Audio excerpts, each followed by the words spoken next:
episode 123, Ideal versus Reality about New Grads. I'm your host, Dr. Justin Trosclair, and today we're Dr. Mohammed Rimawi Perspective. Join 2017 and 2018 Podcast Awards nominated host as we get a behind-the-curtain look at all types of doctors and guest specialties. Let's hear a doctor's perspective.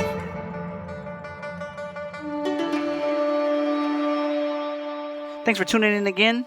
At this point, a few mini-sodes have dropped. What are your opinions? I want to know. I've got quite a bit already on the docket. I had taken that trip to Laoyang and saw the peony flowers and some tulips and the Shaolin Temple. And so whenever you listen to the mini-sodes, there were a lot of episodes recorded on that because of some long train rides. So absolutely beautiful. Some stunning photos, I think, in my opinion. Post those on Instagram, a little bit on Facebook. So again, follow along if you'd like to see these. We got two testimonials for you today. One from a Dr. Jonathan. So I really like how you're spanning the spectrum of doctors. You know, I know you had a pharmacist on, other fellow chiropractors. I know you have an optometrist that's going to be on. So I'm excited. I'm a fan. I look forward to subscribing to a Doctor's Perspective podcast. And I'm going to read this one. It's from a Katie Joy B, USA. She said, Dr. Trosclair and his stellar guests shine the brightest of lights on what it means to follow your own path as a doctor and in life. Bold, insightful, and engaging are just a few of the words I'd use to describe the time you'll spend with him.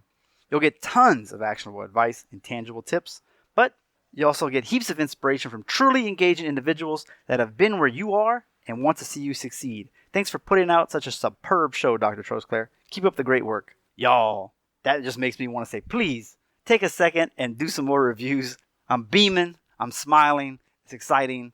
You may not know what it's like. Put out these shows and you don't really hear a lot back sometimes. And then when you do, you're like, okay, cool. This is what I'm doing it for. At least one person out there is really benefiting from this. While out in Shanghai, I gave a presentation on ankylosing spondylitis. That was a good opportunity, a good experience. Hopefully that will set me up to do a few more talks in different places, orthopedic hospitals or these other type of hospitals. A lot of places here, they'll have these conferences that will kind of promote the hospital based on whatever they do. So they get a bunch of people that have some sort of specialty in whatever it is that they do. And then they have a presentation and they get people to come and really explore that topic in more detail. So it was a good time. But today's show, on 6 weeks of feet, we got Dr. Mohammed Rimawi. He is less than a year out of residency, and we're going to discuss what's like being an academic and worried about like evidence-based, and then when you come out in reality, and you're like, dude, I'm the best at surgery, you know, plantar fasciitis and ankle sprains, like I'm really good at this stuff, this is what I trained for, and then realizing your patients are like, yeah, aren't you all good at this?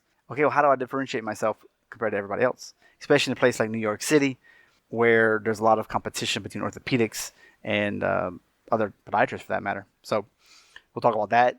His big thing is surgical cases, like I said, sports injuries, plantar fasciitis, ankle sprains. We'll also talk about Instagram. You know, is he a fan of the surgery posts or does he want more educational? And then near the end of the interview, we discussed barefoot running, minimalist shoes. That was a popular thing. It's still kind of popular. So he'll give his opinion on that. And then if you do decide to do it, he'll give you some recommendations on how to start that so you don't get stress fractures. That's a pretty big one.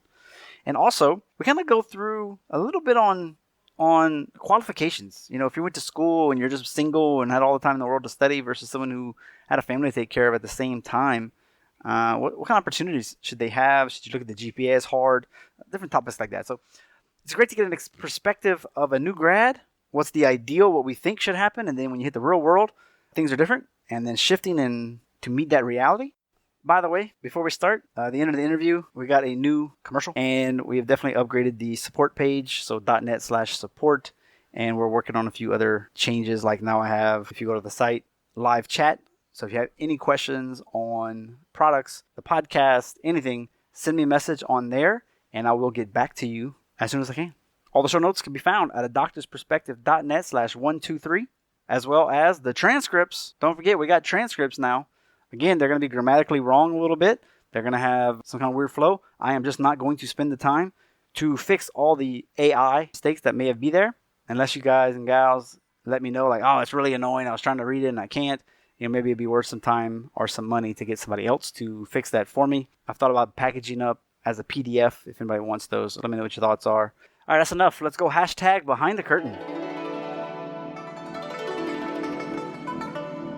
live from China in Brooklyn, New York. Today on the podcast, we've got a doctor of podiatry. He is super trained in all the surgery type of stuff, and he's going to fit just right in our podcast series because nobody's really talked a lot about surgery, and I'm excited to just pick his brain and learn more about him. So without further ado, please welcome Dr. Mohammed Rimawi.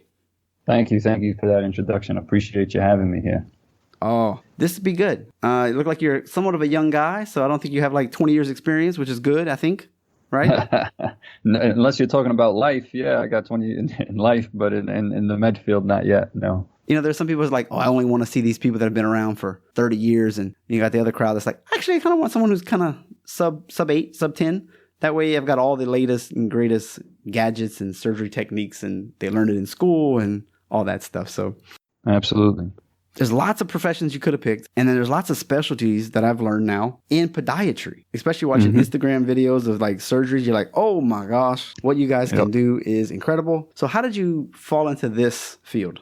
Sure. It's actually a pretty interesting story, I think. So my whole life, I grew up playing sports, and when I realized I wasn't going to make a profession out of sports, I delved into the medical field. And the one field that caught my eye was actually orthopedic surgery. That was my intention, full throttle. I wanted to be an orthopedic surgeon. I was infatuated with what they do, especially towards the foot and ankle.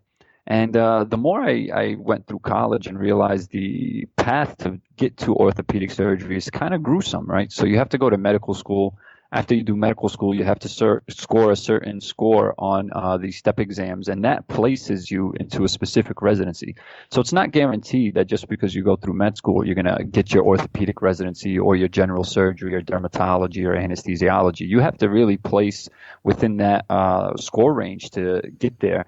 And then after that, it takes about 5 years to become an orthopedic surgeon to be finished with residency. And if you want to be specifically a foot and ankle orthopedic surgeon, you have to do a year fellowship nowadays. That's becoming the norm. So, yeah, it's kind of a long process. And for someone who was like the oldest child of his family, I didn't really have that luxury. And then my junior year of college, I believe it was, someone introduced me to podiatry. And at the time, I didn't know much about the field. You know, I didn't think anything of podiatry. I thought it was just like a day-to-day care, a chiropody kind of thing, until I did my research on it and was fascinated by the things they do. I mean, anything lower extremity we're trained and licensed to do. So I just thought it was a better route for me to take. And thus far, it's been proven to be effective. Well, I agree with you, because I really didn't know much about podiatry either. And then one time in Colorado, this guy was becoming, I guess, fellowship trained in surgery or something like that. And I didn't think too much of it. And I was like, I don't know what this guy's talking about. I didn't realize podiatry did surgery at all at that point. And I was like, wow, this guy's like top echelon. And then now I'm realizing, no, they all learn it. It's just a matter of how deep you're going to go into that and if you're going to specialize in it. So being that you had the orthopedic desire, did you see some of the surgeries and like, oh yeah, it's time to go all in on this? Oh, absolutely. You know, I have the orthopedic world and the podiatry world are always at odds, you know, especially in New York. I mean, the orthopedists here don't really like us much. They're always trying to limit what we do and how far we advance in the field. But I really have nothing against orthopedists. I think they're well trained. I'm very fascinated with the way they practice medicine and do surgery. But realistically speaking, skill-wise and training-wise, when it comes to anything foot and ankle related, podiatrists are just as trained. I mean, when I was doing my residency, I trained with some the best surgeons I've ever seen. I also got the chance to train with some orthopedic surgeons from the Rothman Institute, and they showed nothing but love, honestly. A couple of the surgeons would kind of just sit back and let us do these cases while they just sit back and critique.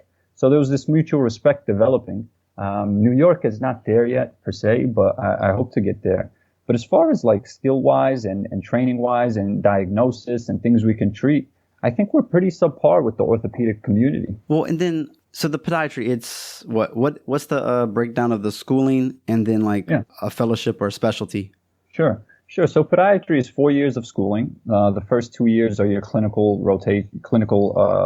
subjects, and then you take a board exam, which is across the country. If you pass that, you move on to your third and fourth year, which is more clinical rotations. You're spending time in the clinic, you're rotating through different areas of podiatry, whether it be, you know, surgery, medicine, and so forth. And then after your 4 years, you do your residency, and the residency really dictates what kind of podiatrist you're about to be. So if you go to every residency in America now, it has to be a surgical residency, but the volume varies and the type of cases you do vary. I trained at 2 different programs. The first program I went to did reconstructive cases and also did your elective cases. So they were very, very proficient in bunion cases and hammer toes and flat foot cases. The next 2 years I spent was in Jefferson Health in Philadelphia, and that was all trauma. I mean, we did more trauma than we did elective cases. Again, that's 3-year residency really will dictate where you go. Now, if you feel like you didn't get enough in residency, enough exposure, or you want to just further take your training to another level, there are fellowships that are offered, and those fellowships tend to have their own niche, whether it be trauma, such as the program I trained on. We had a trauma fellowship, or it could be reconstructive, or it could be sports medicine, it could be wound care. There's so many different areas you could really specialize in. And at that point, you would have already spent this much time rotating and doing all these things. And you should at this point realize, like, I am not cutting off toes, not my thing, but I can debreed some nails and definitely help like the wound care or something like that. And like, that's your slick. So that's what you just go and like get super trained in. It's tough. You say that, right? So this is the beauty of having someone young, right, coming in. So when you come out, I trained very, very proficiently in trauma, ankle fractures, calcaneal fractures, Liz Franks. That was my thing in training. And you come out thinking that, yeah, I'm going to put my skills to use. But in all reality, when you first come out of residency, you have to be trained in everything, because it's not going to be, oh yeah, I'm going to go see Mohammed, he's the trauma guy. No, I'm just going to see Mohammed, he's the podiatrist. So to develop your niche, I'm starting to realize takes time. It's just going to take time. And the doctor who trained me, when he first started, he was doing wound care. Until people started to realize, he was very proficient in traumatic surgery, and now all he does is trauma. So the reality is, as much as you want to say, I'm going to be a surgical practice, or I'm going to be a wound care practice, or I'm going to be a non-operative practice, whatever it may be, to establish that is going to take some time, unless you step into a situation where that's already given to you. So what's your job outlook? Is it, because I've been talking to people in the United Kingdom and in Australia, and this one lady had like 9 clinics on her own and stuff. But for yourself, can you work in a hospital? Do you have to be private practice? And then, like you said, could you find a podiatry clinic that's looking for a surgical guy? And they're like, we got everything else covered. We just need somebody to do surgeries more often. Yep. And you can step into that? Absolutely. All 3 questions, yes, and yes. Oh, okay. The hospital jobs are pretty tough to get, at least in the Northeast, because that's where most of my research was done. It's because, when someone gets a hospital, it tends to be a very decent job, because it's a salary, benefits, pension, the whole 9 yards. And they usually ain't leaving. I got the job. I'm never leaving this place. Yeah. I'm not leaving. And no pun intended, but it's true, because a lot of these people who have hospital gigs stay there 20, 30 years. So, as much as residents want to come out and say, yeah, I'm going to get a hospital job, chances are they already have, 3 podiatrists on staff and with all 10 plus years experience. It's not as easy as you think to get a hospital job, but you couldn't go a hospital route. Another route people try to go to is multi-specialty, right? So they have these clinics that have all types of specialists, cardiologists, primary care, orthopedics, and now they want someone who's a podiatrist. That tends to be a very high volume scenario, because you have all these specialists and they usually refer within each other. Mm-hmm. So now you're getting everybody's foot and ankle cases, and it can be overwhelming, but for experience wise, it's pretty decent. And then there's an orthopedic gig. So if you could work for an orthopedic group, and depending what state you're in dictates what kind of cases they give you. So I feel like in Pennsylvania, the orthopedic group will tend to give you everything foot and ankle related. They just don't want to deal with it. That's yours. Have it. Have fun. If you're in podiatry, if you're in New York, you're going to tend to get the bunions and midfoot cases and nothing else. They're going to stick with their orthopedic guys for the ankle and rear foot cases. And then the last but not least is private practice, right? So private practice can differ on the size of the practice. The situation I've stepped into was only a single practitioner. So for the most part, he's giving me all the surgeries, but it's a wide variety of pathologies and cases that I have to work up. You could go into a bigger private practice where everyone's sharing the load, whether it be rotating through hospital calls or double scrubbing patients and so forth. So there's a lot of different areas you can step into coming out of residency. It depends what's best for you and ideal for your situation. Okay. And you already answered. I was going to ask you, what are you at? But you've already just answered it. So that's good. What are you finding that some of the most common concerns patients have, or some of the cases that you really enjoy and see the best results with so far? Being in New York, a lot of people put a lot of miles on their feet, And the footwear in New York isn't the most supportive. Unfortunately, men have to wear dress shoes to work and women have to wear high heels and flats. So I see a lot of plantar fasciitis in my office. It's one of the most common reasons people visit a podiatry office. And plantar fasciitis is an inflammation of the, ligamentous type structure on the bottom of your foot. And it can be really aggravating, especially in the acute phase. But the beauty of plantar fasciitis is about 95% of people get better with conservative measures alone.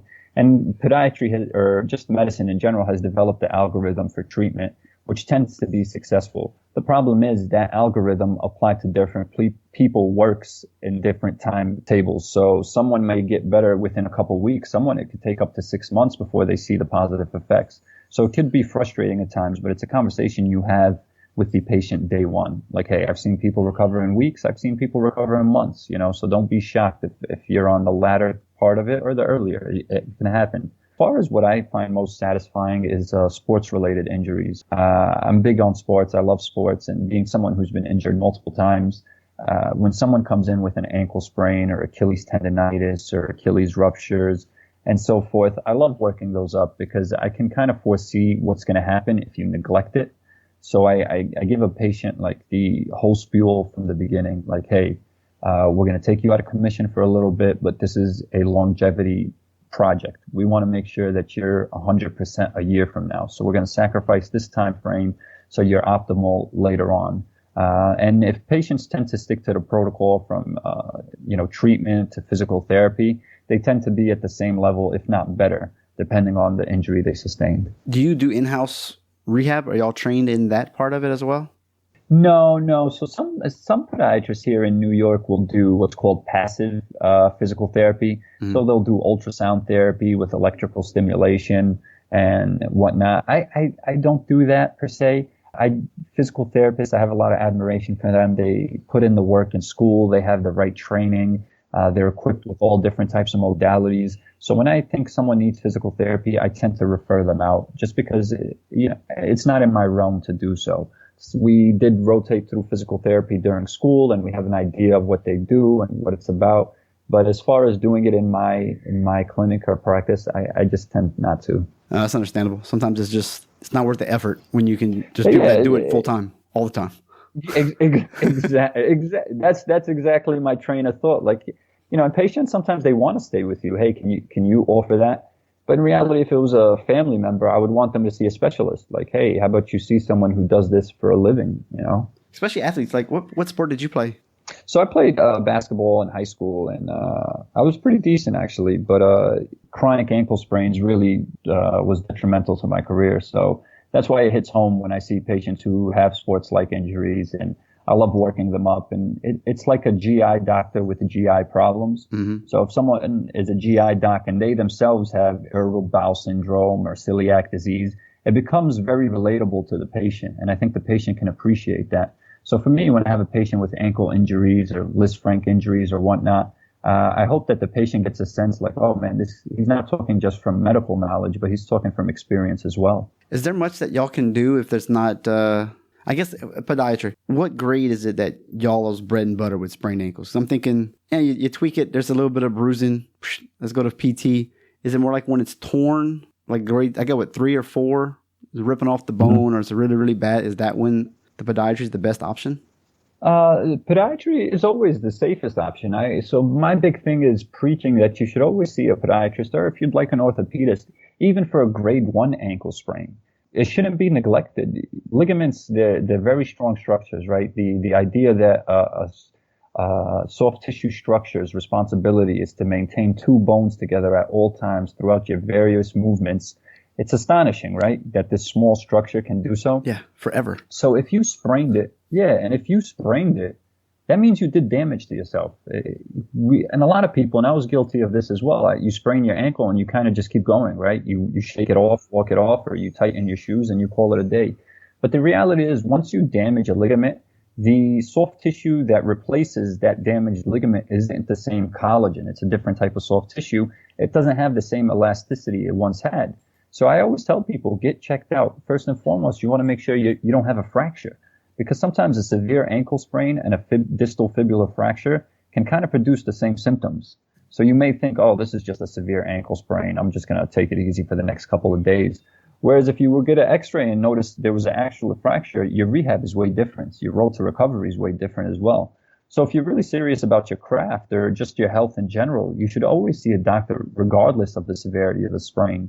As far as bread and butter, I rarely tend to take acute ankle injuries for surgery. The ATFL, which is one of the ankle ligaments on the outside of your foot or ankle, is very weak and tends to get injured amongst everybody. Everybody's going to sprain it or injure it at some point in their life. So I tend to do what's functional rehabilitation. I'll immobilize them for the acute phase period. Once they're ready, I'll transition them to a brace. And during the transition period, they're already in physical therapy, working on swelling control, passive range of motion, and so forth. And once they regain the strength that they need to advance to active range of motion, I'll tell the physical therapist, leave that at your discretion. And then the last but not least is what we call proprioceptive training, which is, to me, the most advanced level of rehab for an ankle sprain. And I want to make sure that the patient does this prior to returning to physical activities, because then I'll feel more confident that not only is your ankle back to the way it was, but it may be stronger, and this extra training will help prevent any re-injury to the area. What are we talking for most? Like taking 2-3 weeks off of basketball, or? So everybody varies. Everybody varies. And again, grading from 1 to 3 tends to be a clinical diagnosis. Most people won't get an MRI in the acute phase of an ankle injury because the MRI is very sensitive and will overread the injury, correct? So if I punch the wall and get an MRI and give the radiologist no history, he'll just see a bunch of inflamed bones and tissues and say, oh my God, I don't know. Maybe it's osteomyelitis. Maybe it's some sort of crazy cancer or tumor, because it's so sensitive. That's especially the reality of it. Yeah, exactly. So if someone sprains their ankle and you get an MRI, you're kind of doing them an injustice right away. And most medical research or clinicians will advise not to get an MRI up until 8 weeks, because the initiation of treatment tends to be the same. If you look at Lonzo Ball from the Los Angeles Lakers, he was diagnosed with a grade 3 ankle sprain, which is a complete rupture of the ligament. Oh. What did they do? I mean, this is a top-notch athlete. They put him in a boot because they understand that, we're not going to go jump to surgery for this right away. So that depends. So to your question, it varies from patient to patient. If the patient is doing well, 7 days immobilization, I'm already starting them in PT, advancing them to a brace. If by 2 to 3 weeks they're already at the proprioceptive level that I want them to be, then sure, they could slowly get back into sports. But I tell patients sometimes, it may be 3 months before I can fully clear you. And one of Lonzo Ball's teammates, Kyle Kuzma, I believe, had an ankle sprain. And it wasn't Kyle, I'm sorry. It was the kid who won the dunk contest, Zach LaVine. He had a severe ankle sprain, and he was out 4 to 6 weeks.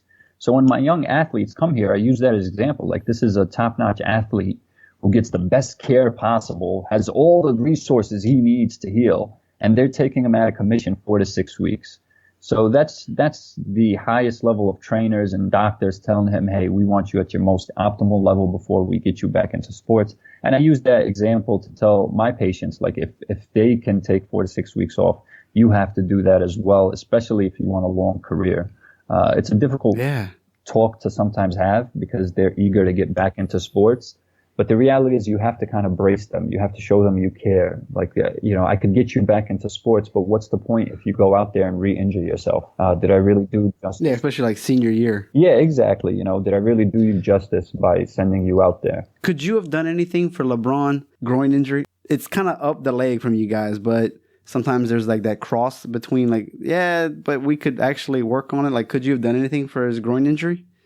No, that's way out of my scope. I mean, there's no pretending I'm going to even treat. I mean, soft tissue tends to have the same principles, regardless if it's in the foot or the hand, in terms of healing and the length of healing. But with respect to rehab and all that, that's way different realms. So, yeah, if he came to my clinic for that, I'd send him right back. Okay. Y'all work pretty much up to through the calf, right? Like the knee. Yeah, so up till the tibial tuberosity in some states. Some other states will let you do soft tissue to the hip.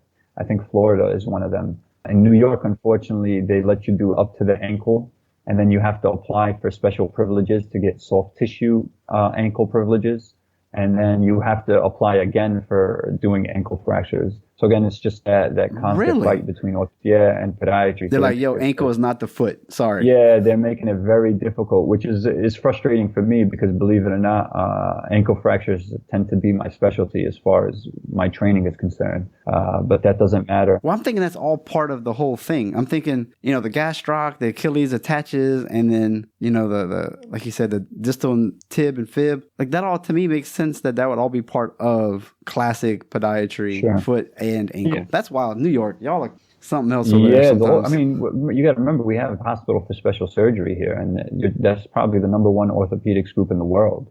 Forget the country. We're talking about the world. I mean, they're world renowned. For them, the idea of these podiatrists coming in and possibly taking some of their cases, it doesn't sit well with them, right? So it's believe there's politics in medicine too. It's not just everything else. But as a chiropractor, it makes me happy too to see that we're not the only ones that they're after. Like they're always after somebody. No. And I think any subspecialty or any specialist, they're after. Everyone's going to get it somehow or some way or another. Yeah. So we're in the same fight, believe me. All right, so we'll switch gears a little bit. We like to ask about younger people maybe that are, coming into college, or maybe they're about to start their residency program in podiatry. Any words of wisdom that can help them if they're struggling or just need to find a way to get through it? Yeah, I've said this before in other interviews. Why I admire doctors isn't the white coat or the title or any of that.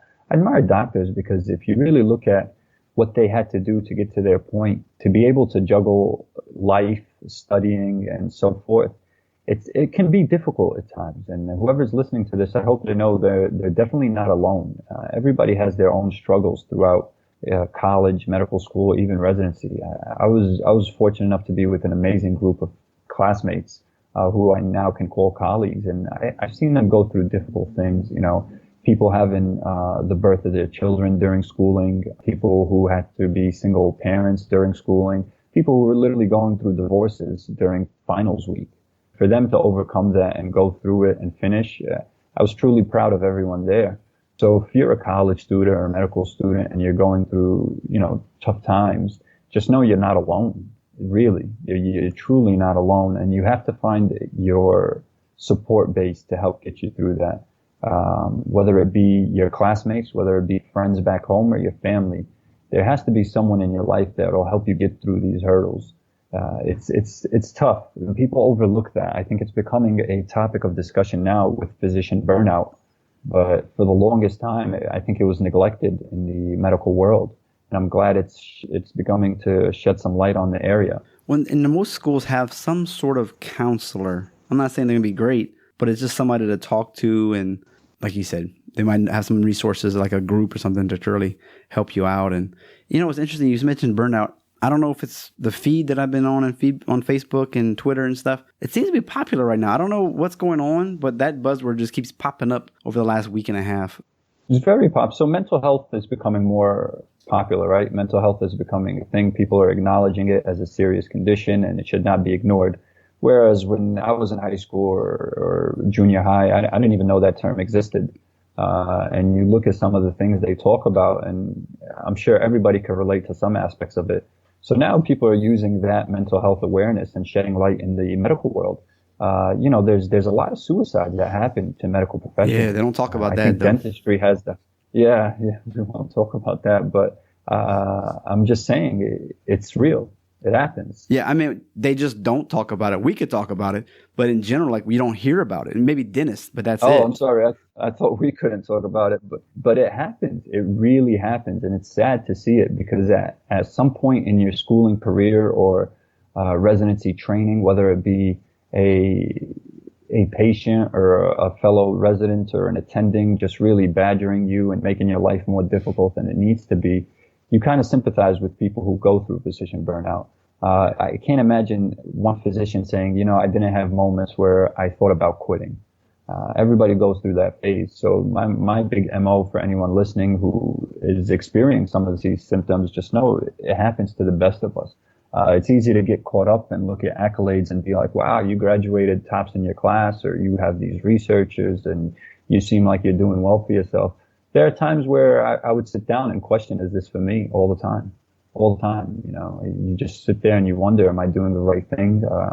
Am I made out for this? Am I built for this? For me, luckily, I had an amazing mother who helped get me through certain times of that doubt.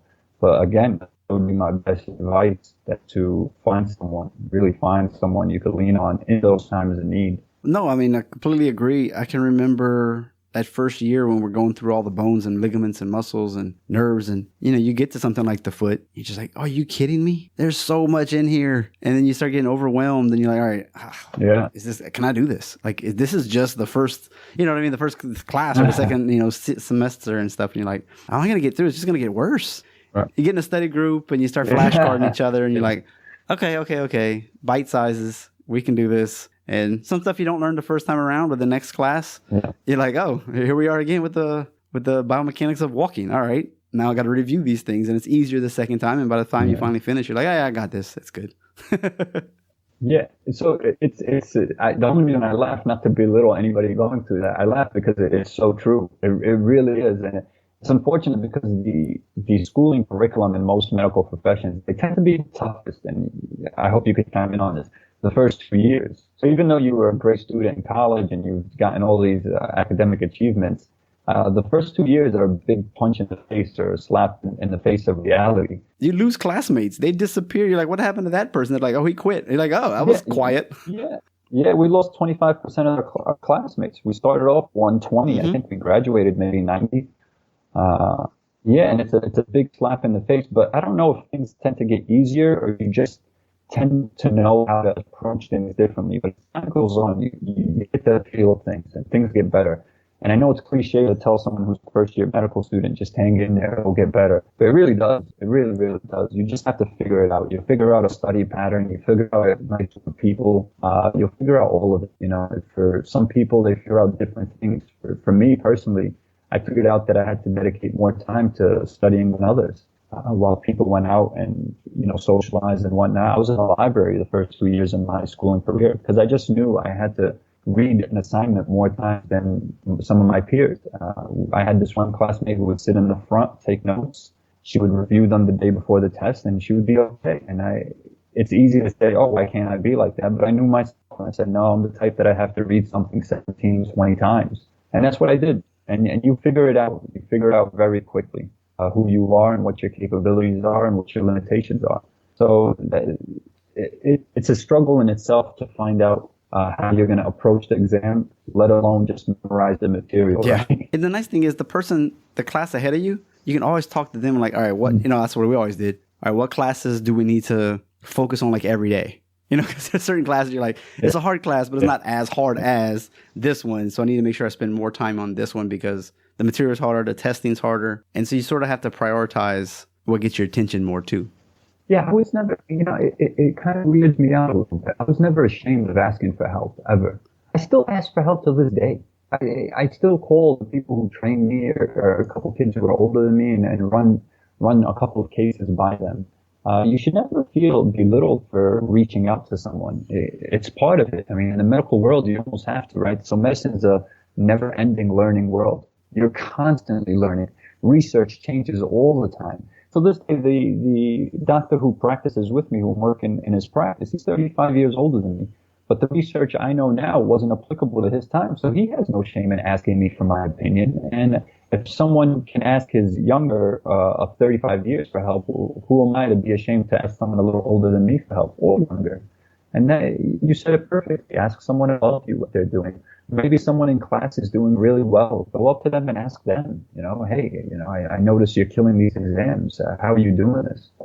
Some people are kind of gunners and they won't tell you, but some people are very open and they'll say, yeah, this is my approach to things. And again, you'll figure it out. The key is to figure it out in time to pass the exams or do well in tests. Agreed. All right, we're going to switch gears a little bit more. You may not have to deal with this, but you may. Marketing. Do any actual marketing to your community or marketing yourself to other orthopedics if you are doing it. What tends to be working? 1,000,000%, 1,000,000,000%, 1,000,000,000%. One of my biggest disappointments so far, 7 months out of residency, is I'm starting to realize my credentials get me so far. So, and this isn't my ego. I really thought my training and my resume and my research would just, knock people out of the park. I would be like, oh man, I'm going to get in. People are going to see I'm well equipped and trained. And I'm starting to realize that doesn't matter. It's really marketing, marketing, marketing. They want the person with the best reviews, whether it be online, on Google, on Zocdoc, whatever it may be. They want the person who's well spoken and so forth. So you have to adapt. I hate to say it. I'd love to be the guy who just takes his time and lets people realize, oh, he's a good doctor and word of mouth will work. But you have to adapt to the times. And so I started doing the same. I got on online platforms. The Instagram handle I have, I started it when I started practice because I realized that has to be a big tool. And then old school, I take a gift and my business cards with me and I go to various clinics and urgent care centers and I just introduce myself. Most of these people, they already have referral bases that they send their people to, but maybe in the time of need, they'll have me in their back of their mind. As far as what's been most effective is definitely the online presence. Having an online presence is definitely crucial. A majority of my patients' referral at this point, they state that their number one reason for coming was from the website. So we put a lot of money into the website and advertisement and so forth. But marketing is crucial, especially if you want to make it, at least here in New York, where it's a city, either you make it or you don't. You don't find many people just getting by here. Either you really made it or you're really struggling. Are you noticing on the Instagram, if you do, because I don't think you're doing it yet, before and after or 30-second clips of some surgery that you do? Have you looked into doing that or what's... So I have some before and after, but I only put x-rays. Maybe I should get into it because I'm starting to realize a lot of competitors, that's what they do. They'll put before and after. I mean, they'll have 20, 30,000 fans. It's like, whoa, 200,000. You're like, people just like gory stuff, I guess. I don't know. Yeah, I got to agree with you. So some of the biggest, most popular podiatry videos are of clipping toenails. And that is interesting to me, I saw them get their toe chopped off. I was like, so that's what that looks like. Oh my gosh. 30 seconds later, my life has changed. So I have to be careful with my answer here because I don't know what the future brings as far as what I'm going to do. For now, my intention with Instagram was to just keep it academic, keep it personal. So it's a balance of everything, whether it be research, surgery, fun facts, and personal life. And it's a slow growth, I'm not going to lie, but I just can't see myself doing certain things that is being put out there at the moment. So I'm trying to keep my integrity as far as I go. Okay, so I'm curious because, chiropractors, we get in some of these video people on YouTube, and sometimes I'll have these ladies with not much clothes on getting adjusted, and or they have like some little real sensational type of adjustment, and you're like, oh, could y'all please put those down? I know you're getting 1 million views and you're making money and stuff, but it's making the rest of us cringe. Is that kind of what these types of Instagram accounts are doing? So I don't want to be that guy, right? Because I'll never throw a colleague under the bus. To each their own, right? If that's what they feel like. It's controversial. Yeah, sure. I'm not going to sit here and argue with that, but to each their own. If they feel like that's what they need to get their name out there and drive in business through the door and get some publicity, by all means, go for it. I just don't want to fall into that trap. And I think what happens is you notice how many views or how much publicity you're getting with these kind of videos, so you tend to just do what works for you. But I don't know. I don't see myself at any point doing that right now. It's the same with a lot of different professions, whether it be podiatry or primary care physicians. There's some. The other day I saw a primary care resident, selling dermatology products, and in my head I'm thinking, who qualified you to do that? You haven't gotten through residency yet, let alone be a dermatologist. You're not even in a dermatology residency, so why, who are you to sell that? But, the public sees his or her pictures and they feel confident in this patient, in this person, and they go for it. It is a scary world, right? What you put out there. Again, it's a little disappointing to my first thing because I think people should really dwell on the qualifications a physician has, not the pictures or the nice clothes or the car or whatever they're putting out there. It should really be academia and credentials and so forth. So social media is weird. I don't want to be a pessimist about it, but I never had social media. I genuinely never had it ever. I never had Facebook. I still don't have Facebook. I think it gives a false perception of what's really out there. But as far as Instagram, I just felt like I had to adapt to current times. I didn't want to fall victim to not using this platform. Too far out there. Yeah, and I'm hoping to use the platform correctly. I think there's a lot of physical therapists. I follow a lot of physical therapists. If you look at my page, most of my followers are physical therapists, because there's a lot of physical therapists who put respectable content out there, from rehab to vital information and whatnot. There's some physical therapists that do exactly what you said. Get a half-naked woman out there working out her glutes. Sure, there's some that are out there, but it's a balance, and I'm not sure which one will prevail in the end. But you have to find out which you want to do and how you want to promote yourself.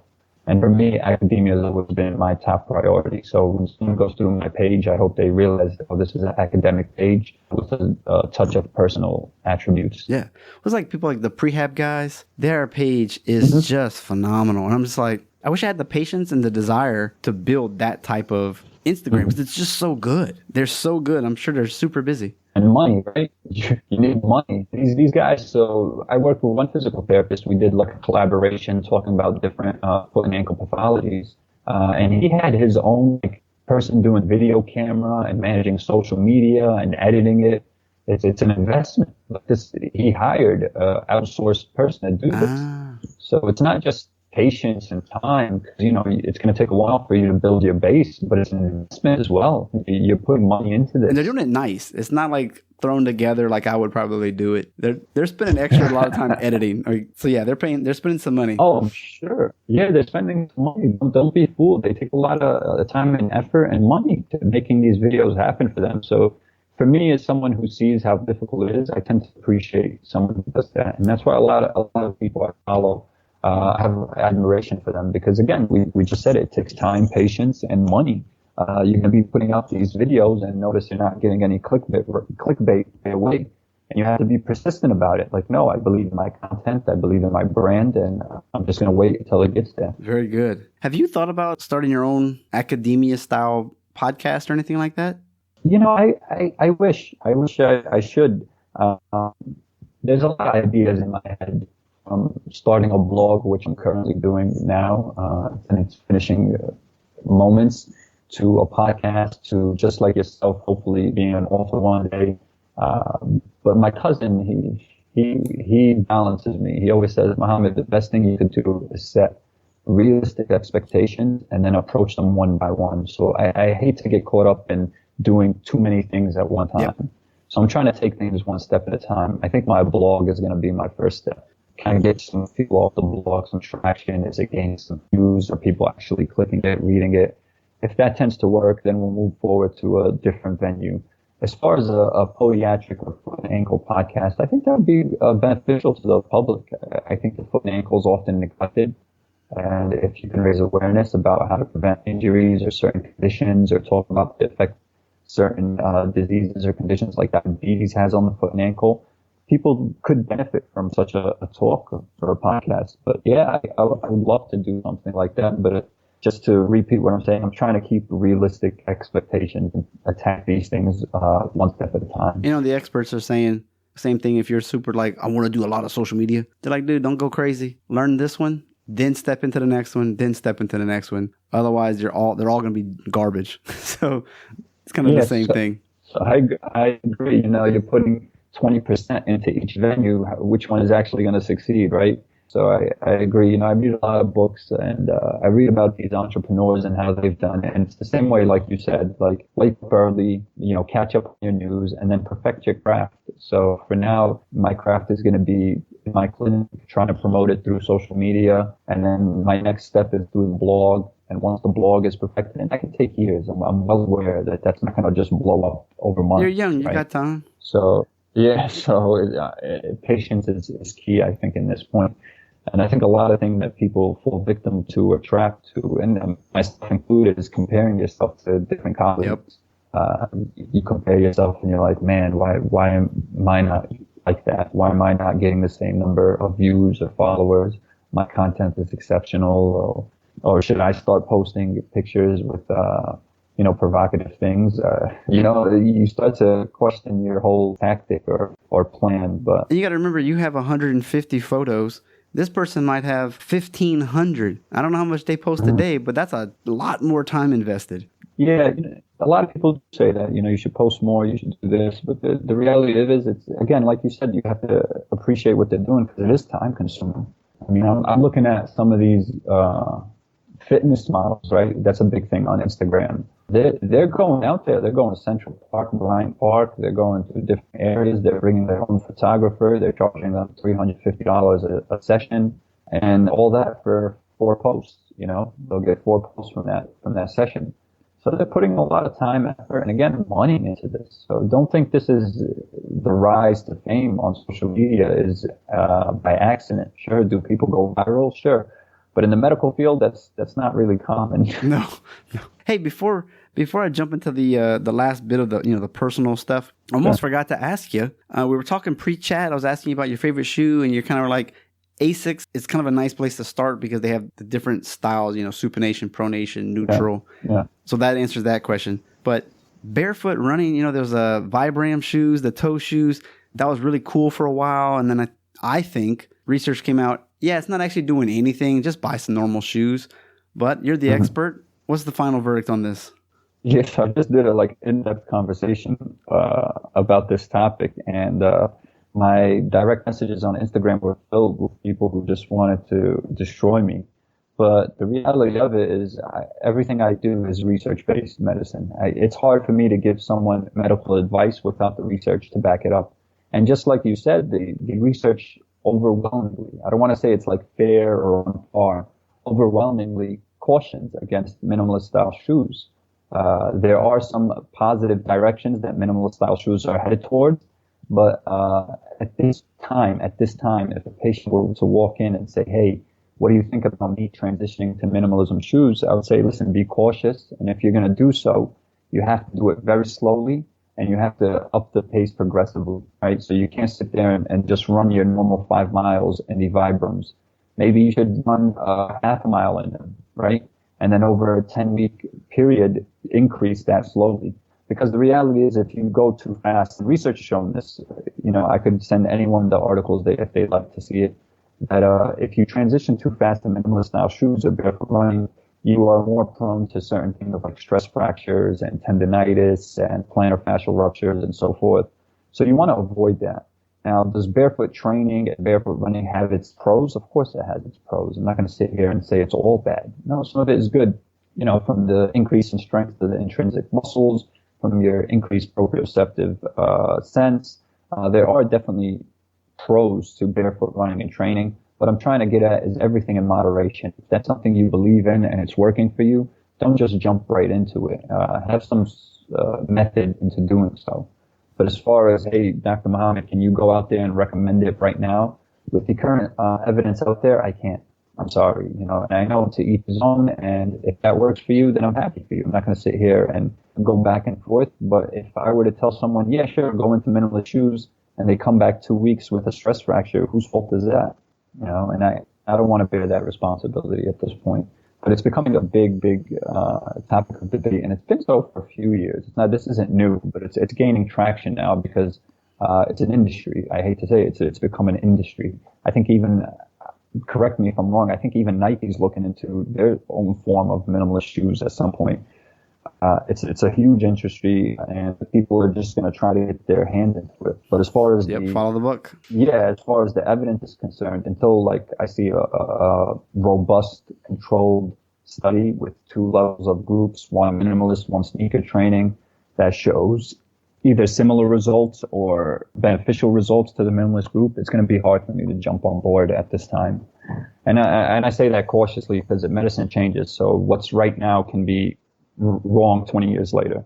But for now, I have to stick with what's proven in the present. Patients here, they work a lot in the farm and things, and they'll come in, they got back pain, and you get 2 types. One, oh, my back hurts so bad, and they got these high heel type things on. I'm like, come on. Or normally what it is they're wearing those plastic house slippers that you might wear in the shower, and they wear those everywhere, all over the place, sandals all day long.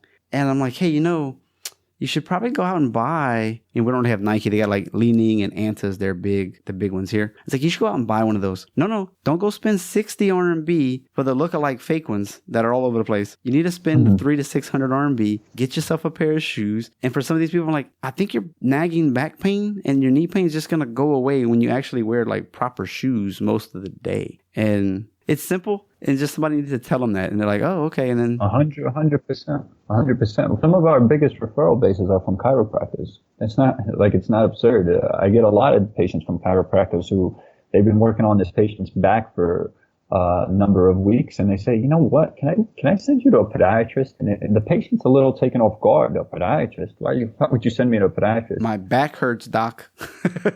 Yeah. So, but it's well known that limb length discrepancy causes compensation, which then in effect can affect your proximal structures. And proper footwear is instrumental in preventing that. So yeah, I agree with you completely. And the busiest season for us, as far as like foot pathology in terms of, plantar fasciitis or structural issues, we're not talking about like crazy accidents, because that would be the winter time. But the summertime is like, I'm filled with plantar fasciitis, tendonitis, and so forth. And the reason is everybody wears flats and flip-flops, which are probably worse than barefoot, in my opinion. This is horrible. If you're going to do that, you might as well go for barefoot. Forget about offering no support. In some aspect, it's detrimental support. In terms of flats, a 2-inch heel or a 2-inch wide heel will probably do you more justice than wearing flats. There we go. You heard it. You heard it here first. All right. I'm not going to ask you about vacation. You just started. Working hard, and so we'll skip that one, but we still need to have a home life balance, your own hobbies. I think you have a son, right? No, I don't have a son. So that is my little cousin. That's my little cousin on the Instagram. He's a cutie, but he looks like me. Yeah, he did. I was like, y'all got the same kind of long face. He's a cutie pie, and he's a troublemaker, so everything was just like me. So I love the kid. Okay. But that is not my son. I have no kids at the moment, but I think back to your point, I think we touched on this a little bit with physician burnout, right? And that home life balance is crucial. And for me, that balance was my friends. So my friends growing up, we grew up in Brooklyn, New York. A majority of them didn't pursue the medical field. They were in different ventures.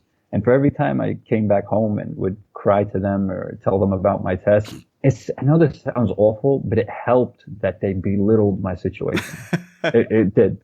No, and that sounds weird, right? Because you want someone to say, "Hey, you're going to make it." But sometimes you need some of that tough love. And my cousin was this kid was ruthless.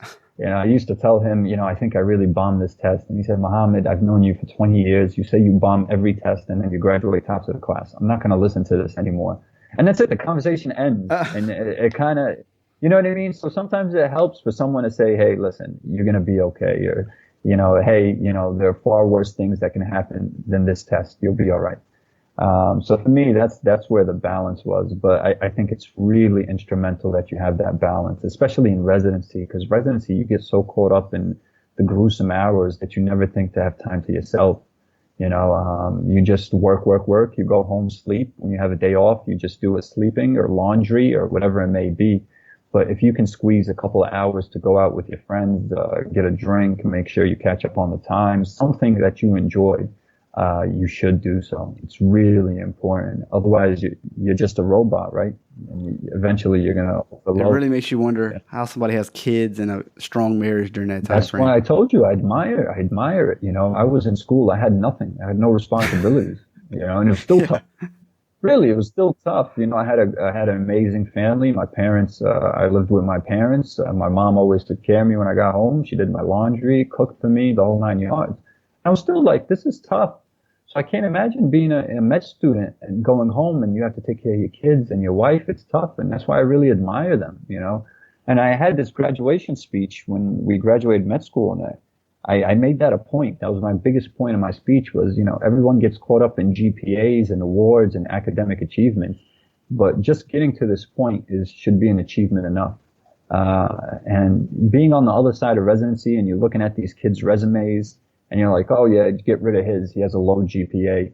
To me, a man with a family or a woman raising kids by herself or with a family going to school and getting, let's say, a 3.0 in comparison to someone like me who really didn't have much to really have responsibilities for and gets a 3.7, I don't think they should be weighed any differently. To me personally. Well, in fact, because for her, they might have more balance. yeah, for them to have a 3.0, I'm sure it took much more work than to me to get to 3.7 because honestly, I had nothing but time. I used to go to a library. I would read for hours. I would study. I would repeat. I didn't have to change diapers. I didn't have to cook. I didn't have to do anything.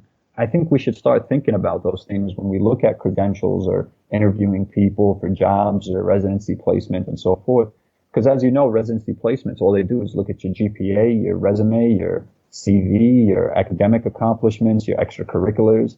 And that's what they base everything on. Mm-hmm. But in reality, they have no idea what it took for someone like you to get to this point. And I can see their point too. They're like, well, you were distracted. Maybe you're not as good as the guy that didn't have anything else to do. So that's why we only want the best, because we know they can put out the best and put the most effort. But I can't really, like you said, I'm with you on that one. It's worth weighing the different scenarios. And that's why you get interviewed, hopefully, as well. And you can really narrow it down like a little bit better based on like, oh, this person's more of a human. He's got more going on. Anyway. All right, last little bit here. You got any favorite books, blogs, or podcasts that you secretly love or you think other people should definitely check out?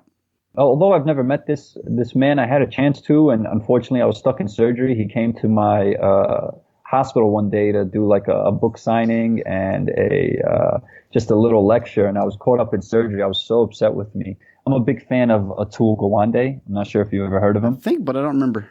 Yeah, Atul Gawande is a very, very knowledgeable doctor, and he has written a series of books, and all his books are like my favorite. So if you ask me what are your favorite books, I just say anything he wrote. Being Mortal is probably my most favorite of his series, and if he ever hears this, I would love to meet him and just chat with him. Being Mortal was definitely hit home for me. He was just talking about his parents, and he talks about things that is very relatable in the medical field. He mentioned one aspect: when you're a surgeon in training, you get upset with the attending if he doesn't give you the blade, and I was like that. Mm-hmm. If any attending ever did surgery with me, they could vouch that when it was time for surgery, I sat in the front of the table because I just assumed you're going to give me the knife. Like, that's it. I'm here to train. I want the knife. And, 75% of the time that worked because the attending would be like, okay, I guess, give him the knife, But he mentioned that once you become a doctor and you have a family member that needs surgery, the first thing you say is, you better not let that resident touch my family. So it's kind of hypocritical in that sense. And just the various other things he talks about, that are extremely relatable to the medical field. So, if anyone ever is interested in the med field and seeing it, I get no publicity for this. I've never met him, but Atul Gawande's books are really inspiring to me. It's funny. We had a conversation with somebody off the air, and it was kind of what you're talking about. When I go see a doctor, I'm paying this money to see the doctor, not the physician's assistant. No offense to the PAs, but just that's the mentality that some people have, or they've had a bad experience. And you're like, no, I want to see the MD. I want to see the podiatrist, not this second tier person. Yeah. And it's the same thing in residency. You're like, wait, they're training? Nah, this is me and my surgery. I want the good guy. So sometimes it means don't go to that hospital. Yeah, which is crazy. I hate to say this, but believe it or not, there are certain times in residency where the resident is more equipped for a certain case than the attending. And that's scary, right? That's scary to hear. But I promise you, there are certain times where you probably would prefer the resident with the blade in their hands. And that's scary to think of. But there's a lot that goes on behind the scenes. And Atul Gawande, he talks about it, a bunch of it in his books. But that's definitely when you talk about, my goals and what I have for myself. Being an author is kind of what I want to do, and mimicking what he writes about is kind of what I want to do. And I know you're an author yourself, so maybe off the record you could give me some opinions and advice. But if you're an aspiring med student or in residency and need a good book, I would highly recommend his series. And what is your website? How can people get in touch with you and follow up? Yeah, so my website is simple. It's just grandcentralfootcare.com. My Instagram handle is nycfootdoc. My email is attached there. And I rarely don't reply to someone. I mean, I always reply if there's an inquiry or a question or something you want to follow up on. I tend to be very religious about making sure I address everyone's needs. So if anything happens, feel free to contact Dr. Mohammed Rimawi, thank you so much for giving us a chat today and kind of going through a little bit more of the background and the new person's view on everything. And I really appreciate our back and forth. And I think you really brought some good information for people to think about today. So thank you so much. I appreciate you. Thank you for having me. Another great interview has ended. As I always say, I hope you listened, critically think, and implement something so that your practice life, family life can improve this week. I want to hit you up with a few links today. If you'd like to know what the top episodes of 2018 and 2017 were, you can just go to .net/top1718 and you can get a PDF of all those episodes. It's like 22 of them. If you're interested on any of the programs that I've actually been interviewed on, just go to .net/as-heard-on. So play on as seen on, so as heard on. If you didn't know, the Needleless Acupuncture book sales page has been revamped, so it looks a lot better. Sometimes when you look at a web page and it doesn't look like it's put together well, you're like, I'm not sure about this thing. But it's been redone. It looks better. And also, if you have an Android device and you're curious about it, you can actually now download the same 5 protocols, blueprints if you will, right there on your phone at the Needleless Acupuncture app. And for less than $4, you can get the whole book on your phone from the Android Google Play store. So if you're interested, check that out. The electric acupuncture pen is still available at a great rate. You can get it on its own or as a package. So you can get the book, the e-pen, as well as the auricular points. Now, some of the things that I'm recommending, Blueberry Hosting, that's who I use. I really like them a lot. I'm not going to lie to you. Fiverr is where I get a lot of my music done, my logos. I don't know if you noticed on Facebook, I believe my picture is now a face with a bunch of words. I just saw that real quick. It was cheap. I said, why not? I'll try that for a little while. It's fun. Turtle pillow. It's a travel pillow. It actually has like an H-beam in it, so you can rest your neck and your chin on that, so you don't get like the chicken bob where you're sleeping and you wake up really fast. And those U-shaped ones, I just don't think they work very well. So for me, it's worked really well. I've traveled 10 different countries with it. Across the pond, as they say. I really highly recommend that. If you're into instrument-assisted soft tissue manipulation, 2 options. You got Hawk Grips, so .net/Hawk Grips, and also .net/Edge. And you can get tools there as well. But they also have way more than just tools. They've got how to use Google Apps as your EMR. Blood flow restriction cuffs. There's a lot of research on that device. And you can check that episode from the past. And you can get an automatic 10% discount on all the products from the Edge mobility equipment.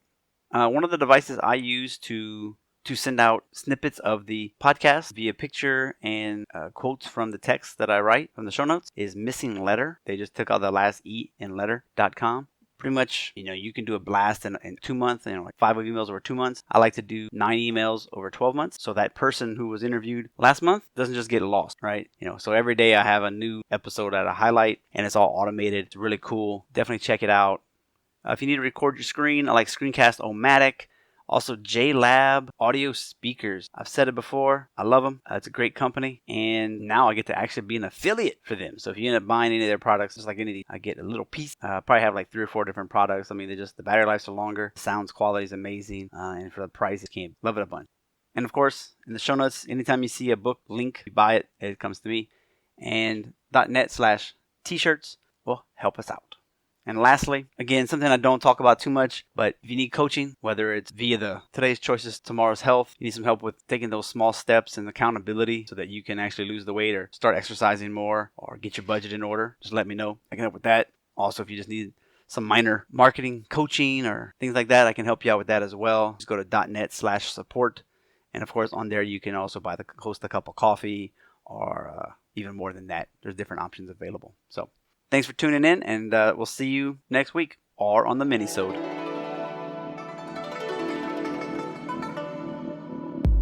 We just went #behind the curtain. I hope you will listen and integrate what some of these guests have said. By all means, please share across your social media, write a review, and if you go to the show notes page, you can find all the references for today's guest. You've been listening to Dr. Justin Trosclair, giving you a doctor's perspective.